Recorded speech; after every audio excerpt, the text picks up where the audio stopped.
Today I am going to teach you how to make a model of a turbine in the grade 6 science book. Okay, now let's see what happens. Okay.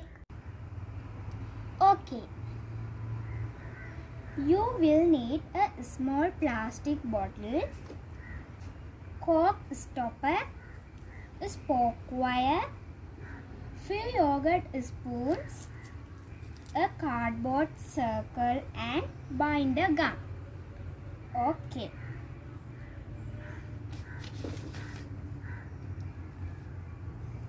Okay, now let's see the method of making. First, cut the bottle in half.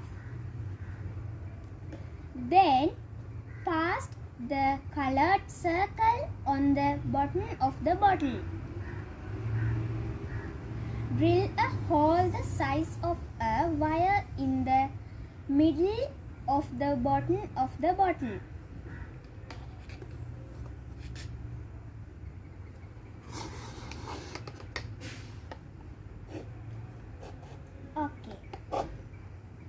Drill a hole the size of a wire in the center of the cork.